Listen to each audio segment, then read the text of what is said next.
4K HDR OLED 顯示屏 Creator Mode 眼睛追焦連拍 RAW 降噪，唔知有邊個功能會吸引你呢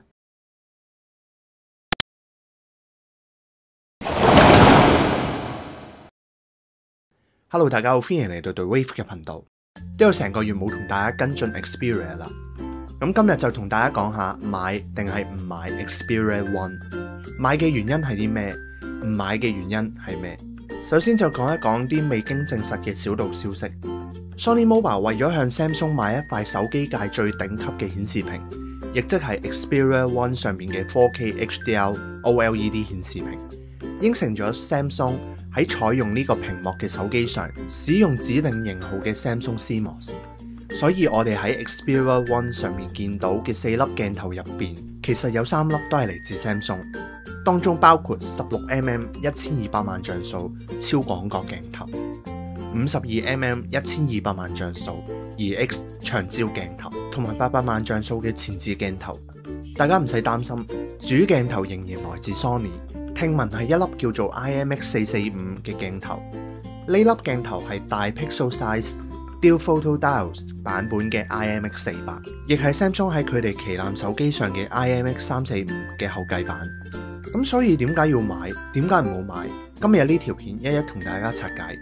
首先 Xperia One 嘅顯示屏係目前市面上買到最靚嘅屏幕，支援 100% P3 色域，亦支援部分 BT2020， 解像度 4K， 支援 120Hz 顯示遊戲。相信截至下一部 Premium 級別嘅 Sony 機之前，你唔會喺市面上邊揾到一部顯示屏比呢部更加好嘅選擇。我係絕對唔會同你講之後嗰部係點，雖然我都唔知，可能。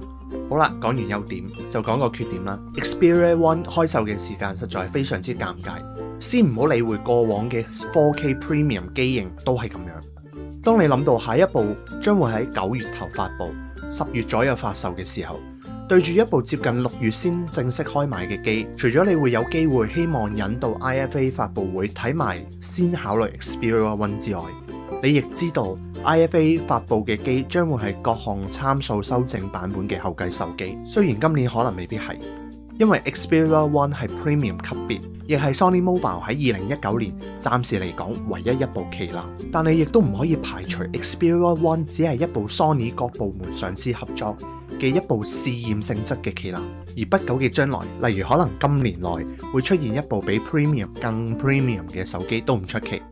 反正依家啲手機越賣越高級，越賣越貴。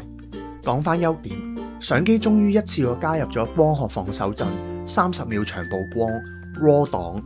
光學防手震方面，由2016年推出嘅 Xperia XZ 開始，Sony 嘅5軸電子防手震領先到2018年開始俾其他廠商用光學加電子混合防震追平。去到今年 ，Sony 終於捨得將光學防手震擺落手機。而目前測試見到 Sony 再次將手機影片嘅防震技術開放各大廠商，大震動用電子修正，小震動用光學修正，令出嚟嘅影像就算喺低光環境都唔會模糊。基本上可以講，連3軸雲台都唔使就已經有足夠嘅防震效果。當然啦，如果你加埋3軸雲台嘅話，就算你高速跑緊，出嚟嘅影片效果就好似專業攝影落咗路軌咁樣，都非常之誇張。另外就係 RAW 檔嘅支援，除咗令有需要嘅用家有更多空間去調整相片，同時 Xperia One 有一個 RAW 檔降噪功能。呢個功能有咩特別呢？我哋直接用一幅相去做測試無鉛花鏈嘅情況。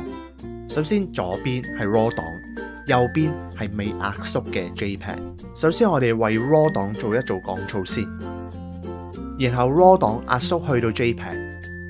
未壓縮嘅 JPEG 直接喺度做一做壓縮，然後兩邊再一齊做多次降噪。就算未 zoom 都可以好明顯見到喺光暗同埋細節上 RAW 降噪嘅嗰幅相明顯層次比較分明。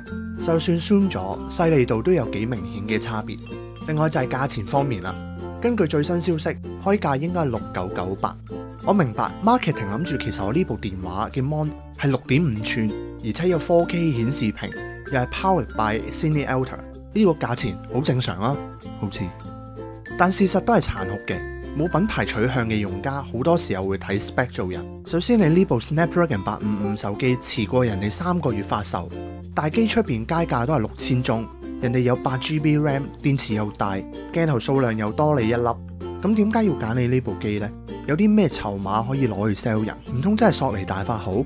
啦啦大法？唔好玩啦！喺香港賣得要有2樣嘢：一，價錢吸引，可以引起話題，最起碼有人睇先啦；二，贈品正，就好似 X-2 Premium 咁，預訂送 SBH90C， 啲人賣咗隻耳機出去都可以幫補機價，尤其是 Xperia One 嘅時間點咁尷尬。唔好俾我估中，開賣計半年內相信可以由目前已知嘅6998去到街價最平4000多少少嘅價錢。當然啦，呢部機除咗被開賣時間耽誤之外，仍然係一部整體功能規格算唔錯嘅手機嚟。只係如果要搶佔市場，首先要加翻多啲 RAM， 無論用唔用到，同埋加多啲 ROM 嘅同時維持大致相同價錢，只要平過對手少少就可以噶啦。